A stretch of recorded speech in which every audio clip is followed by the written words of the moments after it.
Bill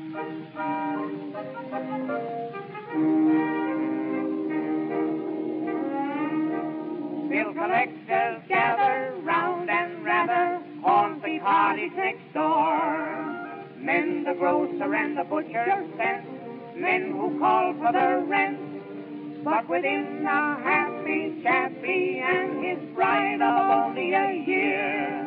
Bom dia, boa tarde, boa noite, pessoal. Nós estamos agora com mais um vídeo do Virando as Páginas, mas antes de tudo, eu queria pedir a você que você não apenas curtisse o vídeo, mas também se inscrevesse no canal e compartilhasse esse vídeo, caso isso tenha sido muito legal, essa relação tua com aquilo que a gente vai falar hoje. Isso é importante por quê? Porque o YouTube acaba entendendo por meio dos seus algoritmos que há uma certa necessidade, há uma certa importância nos vídeos que o canal do Virando as Páginas emite para você. Então, esteja com a gente também apoiando nesse sentido, para que a gente possa crescer canal de literatura, ainda mais nos dias de hoje. É mais difícil, nós temos o canal aí um ano e pouco. Quero mandar um abração mais uma vez ao comandante Robson Farinácio do canal Arte da Guerra, mandar mesmo toda a minha força para um canal que vem crescendo, um cara que fala muito bem do Brasil, quem gosta de ouvir geopolítica de uma forma equilibrada, sem essa polarização que a gente percebe hoje em dia, vale a pena o canal Arte da Guerra. Vai lá ouvir o comandante Robson Farinácio e os convidados que por vezes ele tem lá nas suas lives, sempre gente de primeira monta, de primeira importância, tá certo? Uma outra coisa, queria mandar um abração para o meu amigo Charles. Você virou meu amigo, Charles. Charles é um motorista de aplicativo que gosta muito de ler e estava falando que tinha certas dificuldades de leitura por conta da atividade dele. A gente conversou um pouquinho de como ele pode estar lendo pelo menos 15 a 20 minutos por dia, e ele gostou muito, até porque ele já gostava de ler. Eu estou aqui agora para falar com vocês, essa é a edição do Grande Gatsby da Leah Frances Scott Fitzgerald, é uma das obras mais icônicas do século XX, principalmente da primeira metade do século XX, na literatura norte-americana. Esse cara acertou em cheio com este texto, até porque ele viveu um processo interessante nesta obra, que sem que ele quisesse fazer qualquer profecia sobre o período da Grande Depressão, ele deixou aqui alguns sentidos importantes numa obra que está lá circundada na região de Nova York, no ano de 1922. Esse livro ele escreveu em 1925, às vezes eu fico meio confuso em administrá-lo como romance ou novela, mas sim, com certeza ele é um pequeno romance no tamanho, mas é um grande romance no contexto e nas informações que o nosso querido Fitzgerald tentou nos colocar acerca do mundo que ele vivia. Você tem então algumas obras que antecederam a esta, em 1920, Este Lado do Paraíso, que fez um sucesso maravilhoso, e depois Belos Malditos em 22. No período do casamento do Este Lado do Paraíso, ele se casa com Zelda e tiveram uma vida muito legal durante 10 anos, viajaram por todos os Estados Unidos, para resorts na Europa, tiveram realmente como aproveitar da vida, só que em dado momento a Zelda começou a ficar senil e teve problemas sérios de doença mental. Ele tem aqui como esse livro como um dos seus críticos positivos, T.S. Eliot, que gostou muito da obra e fez severos elogios ao Fitzgerald, e principalmente pela perspicácia que ele encontrou. Eu posso até entender que o Scott Fitzgerald ele faz parte de uma representação do realismo norte-americano dessa primeira metade do século XX, segunda década do século XX, como ele vem escrevendo, como ele vai colocando, e ele vai usar o Grande Gatsby como uma espécie de experiência da própria vida dentro de um personagem que é o Nick Carey, que de uma certa forma tem muito a ver com o Fitzgerald, que também viveu uma família com posses e que também perderam essas posses diante das alternâncias das questões voltadas às bolsas de valores, às finanças, que também viveu nos cenários de universidades como Oxford e Yale. O Nick Carman, ele tem um pouquinho do Fitzgerald e ele tem uma leitura muito aguçada. Eu diria até que, se você me perguntasse, Armando, qual é a raiz desse livro, ou seja, onde é que o tema propriamente dito começa a ser mais fortemente incompreensível, eu diria que tem uma semente, e a semente está logo na página 9, no capítulo 1. Esta obra aqui, ela foi traduzida pela Alice Klesk, ela é da editora Leia. Eu também tenho da LPM, que foi traduzida pelo William Lagos. Gosto das duas traduções, me ambientei melhor com a do William Lagos, mas você pode tranquilamente ter na mão esta obra aqui pela tradução da Alice Klesk.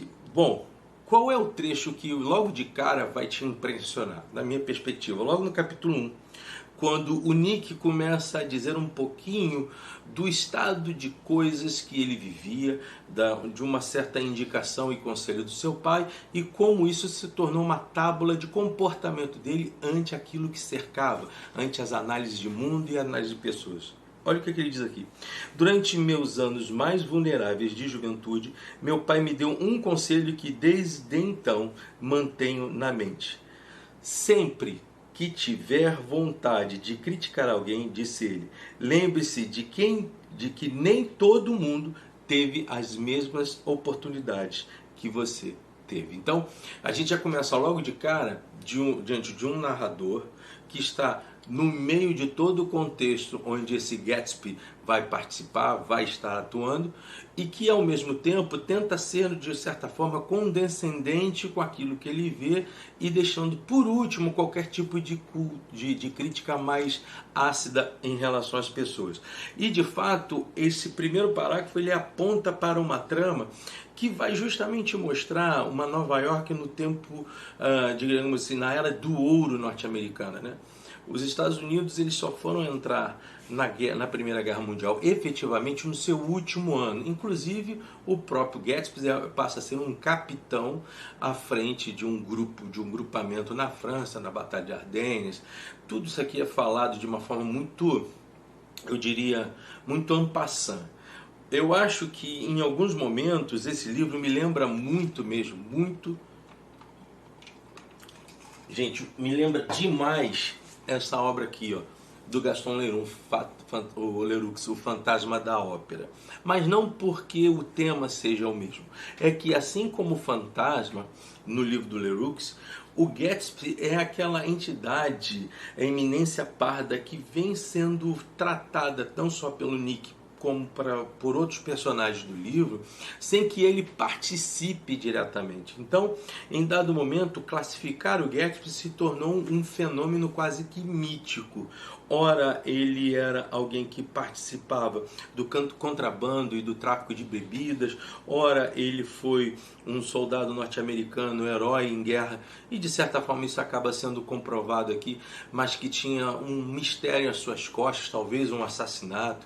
Outra hora foi um cara que ganhou uma herança, outra um cara que deu um golpe no mercado. Ou seja, o Gatsby ele vem como um símbolo das análises, muitas delas preconceituosas, num campo onde o Fitzgerald tem uma leitura muito clara de que há uma certa manipulação e hipocrisia moralista da High Society norte-americana, mais contundentemente a High Society nova-iorquina. Por isso que você vai ter localidades como Long Island, West Egg, East Eggs, porque elas fazem parte de todo um contexto de um bairro, digamos assim, em ascensão em Nova York, onde esse Gatsby mora numa grande mansão diante de um grande lago.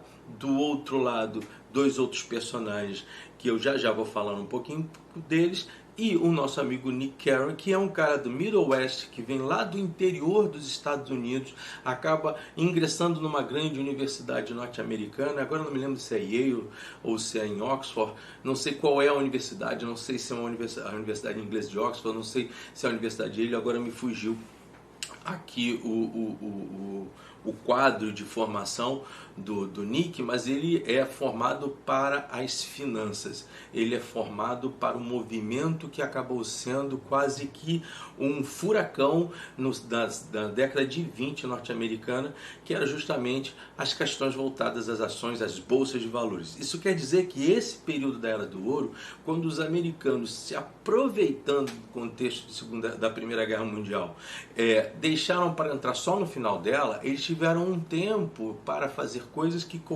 a Europa não podia fazer porque estava em guerra.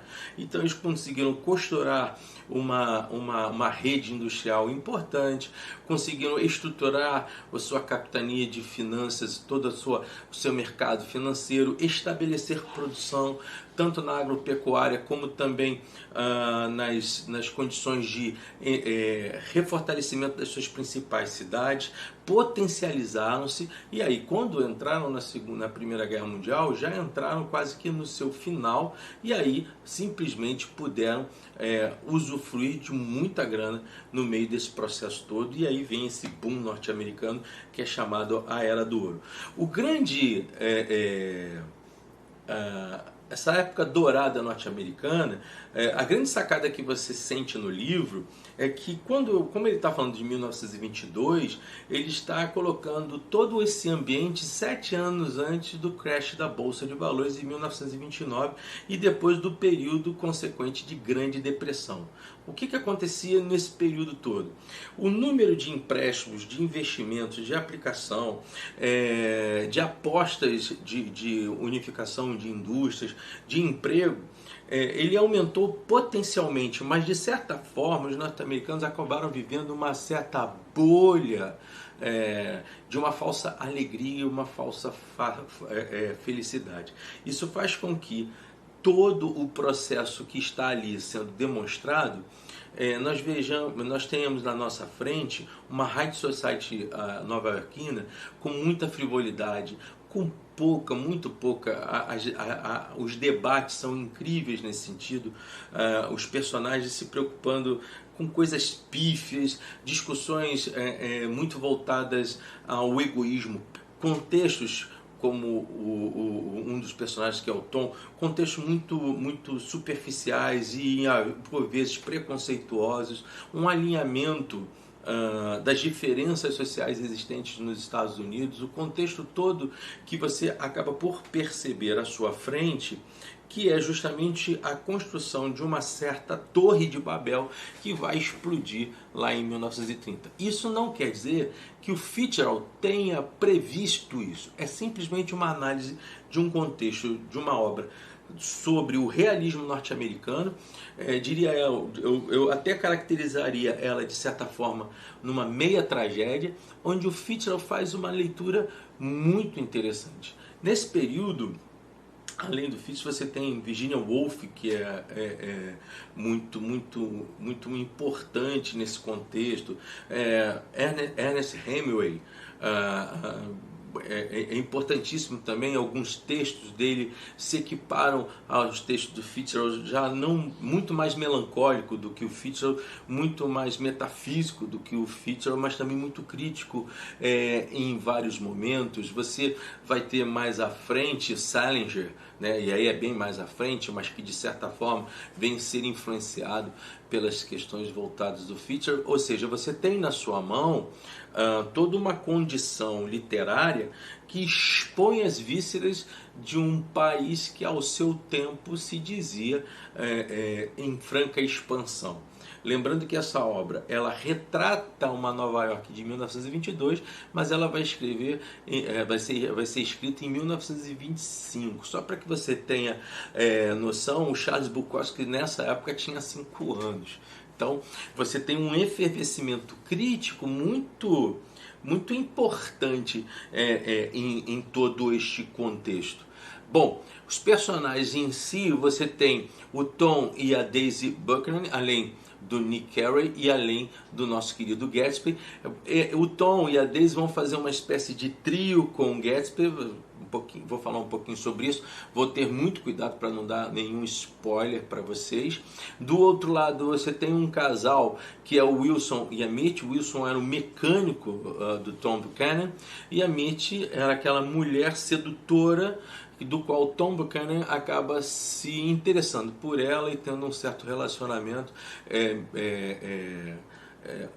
fora do casamento, né? Ele é casado com a Daisy, que teve uma experiência amorosa com Gatsby 5 anos antes. Todo esse contexto vai fazer com que você se veja diante de grandes festas, participação de artistas de Hollywood, ingressos. Toda hora o Fitzgerald levanta temas com relação às músicas de época, livros, inserções. Ele tipifica muitos exemplos metafísicos a partir de, por exemplo, personagens literários da filosofia grega, da mitologia grega.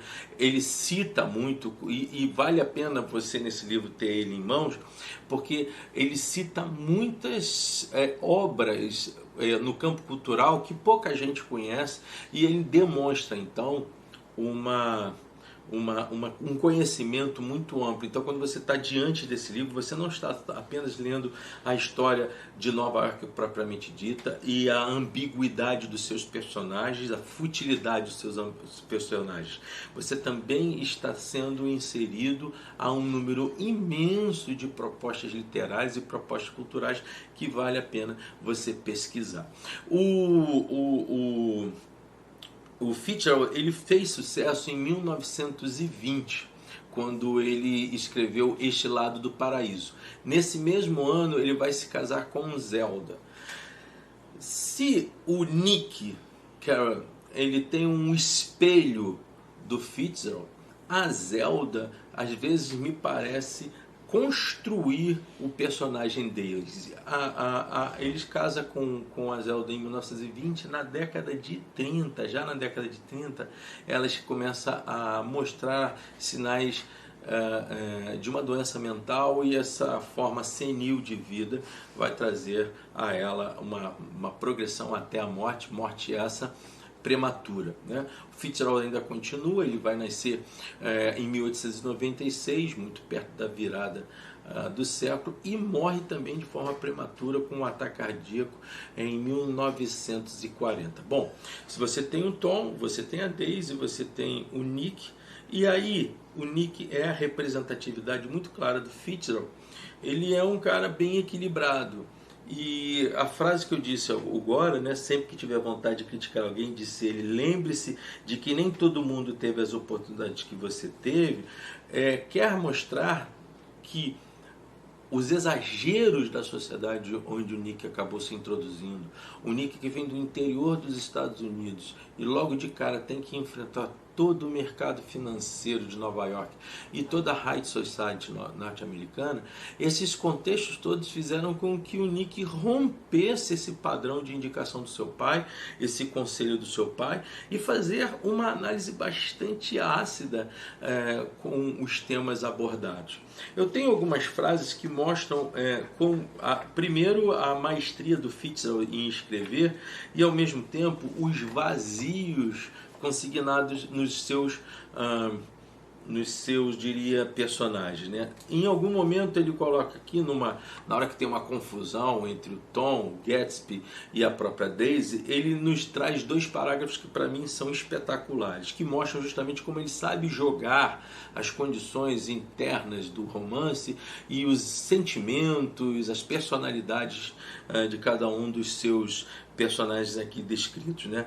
Eu me controlar, repetiu o Tom incrédulo. Imagino que o moderno seja ficar tranquilo e deixar que o senhor ninguém, de lugar algum, faça amor com sua esposa. Bem, essa é a ideia, não contem comigo se essa é a ideia. Hoje em dia as pessoas começam pelo desprezo à vida familiar, às instituições, e logo jogam tudo para o alto, defendendo inclusive o casamento entre brancos e negros. E aí, lá à frente, o Nick, que nas suas análises ele é bastante ácido, bastante crítico, ele diz o seguinte: por mais zangado que eu estivesse, Nick, falando com relação àquela confusão toda que estava acontecendo, assim como todos os presentes, ficava tentado a cair na gargalhada toda vez que Tom abria a boca, de tão completa a transição de sua postura de libertino para puritano. De certa forma, ainda que a princípio você perceba um Nick antagônico ao Gatsby, as questões internas dessa sociedade são tão podres, são tão vazias, são tão gélidas, são tão superficiais. Eu vou depois ler mais 2 temas aqui, 2 textos que vão dar significado a isso que eu estou colocando para vocês, que o Nick começa a ver no Gatsby, nessa entidade, porque o Gatsby se torna verdadeiramente uma entidade, até porque 1/3 do livro fala-se do Gatsby sem a participação do Gatsby, por isso essa situação muito próxima ao Gaston Leroux no Fantasma da Ópera. O Nick acaba entendendo que o Gatsby é a melhor pessoa delas todas, é o cara mais autêntico, é o cara que é mais sincero, é o cara que se abre de forma mais completa, é o cara que finge menos, e o Gatsby se torna realmente um cara super rico, tem uma senhora mansão, de um lado é West Egg, do outro lado estava a casa do Tom e da Daisy, e este amor platônico que o Gatsby possuía pela Daisy, visto que lá no passado, e aí vai toda uma explicação que eu não vou me prender muito, dessa relação dele com a Daisy antes da guerra, e que depois do final da Primeira Guerra, a Daisy não espera ele voltar e acaba casando com este tal de Tom. Um outro texto que mostra como, inclusive, a própria Daisy era muito vazia e muito imatura, fica aqui constando nesse parágrafo, olha só. Eles não estavam felizes. É um momento onde o Gatsby está na sua casa, e da sua casa, do outro lado do lago, ele consegue observar tanto Tom quanto a Daisy discutindo um assunto que havia acontecido há pouco tempo, e eu não vou dizer o conteúdo desse assunto, senão eu acabo com a tua leitura, se você nunca leu o Gatsby. E aí ele começa a fazer um pensamento, a transmitir um pensamento. Eles não estavam felizes. Ninguém tocara no frango que estava frio, nem na cerveja, mas também não estavam infelizes. Ou seja, essa ideia de secura, de pouca percepção das sensações, dos sentimentos, de tudo formatadamente automático, as festas vazias, as melindrosas, né? Esse processo todo do jazz que nasce com muita força, o whisky, o martini, todo esse contexto que está inserido o ambiente do Gatsby, ele é um contexto muito cheio de movimento, mas muito vazio de significado. E isso, para mim, é uma crítica espetacular que o Fitzgerald está fazendo a todo esse enredo, a todo esse processo, que é uma indicação da sociedade norte-americana que explodiu em riqueza. Isso não quer dizer que eles não tivessem diferenças sociais ainda gravíssimas, e isso também não quer dizer que toda essa bolha de felicidade um dia não explodiria, como acabou de explodir no período do crash da Bolsa de Valores e depois com o período da Grande Depressão norte-americana. Uma outra passagem que eu acho implícita a ideia também de vazio, se conta lá acho que no capítulo 8 ou 9,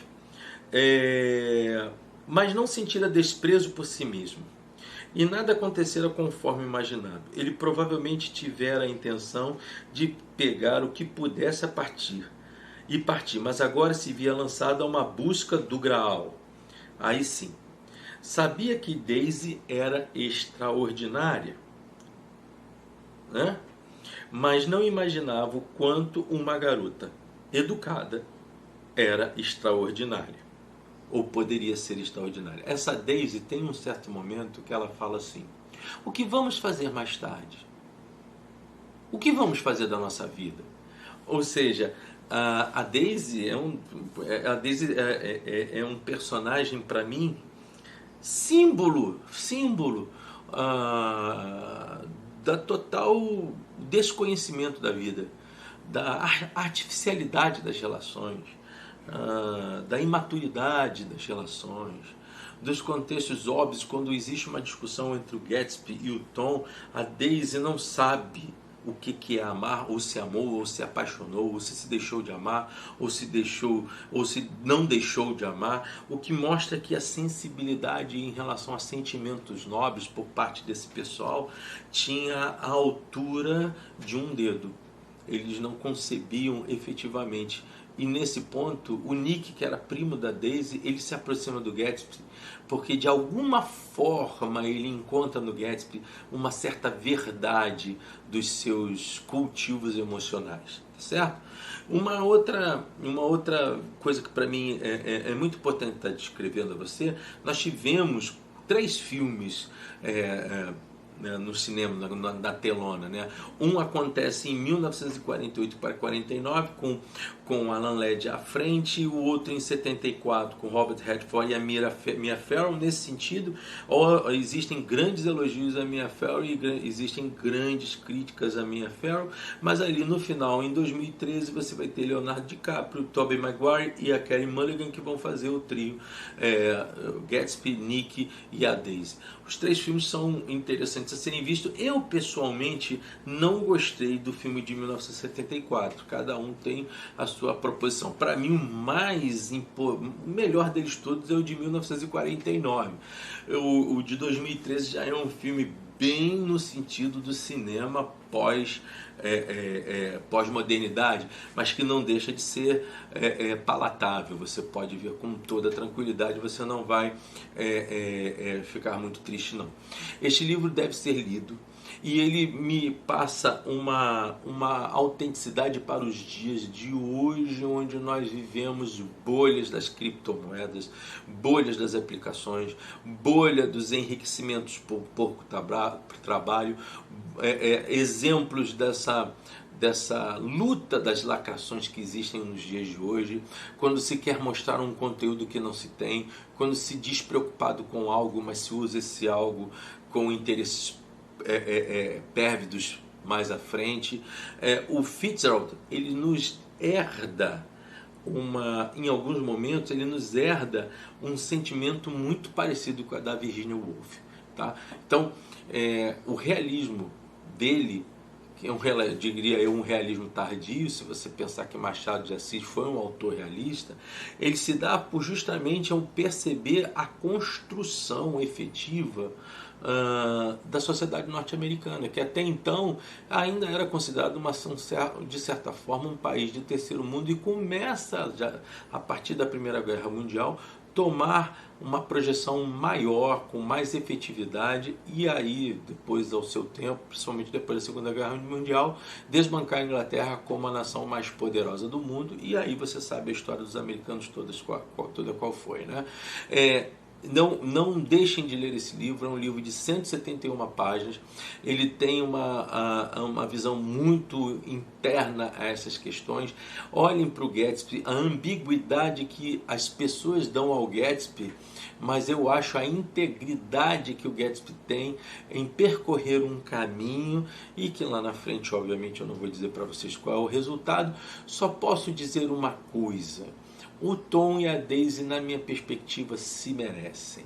São pessoas que viveram para serem infelizes para sempre. Lembrando também o casal, tanto o Wilson quanto a Debbie, que são a Mitty, que vale a pena para mostrar as diferenças sociais, mas como você, tendo poder em suas mãos, pode fazer das pessoas meros, verdadeiros e meros objetos.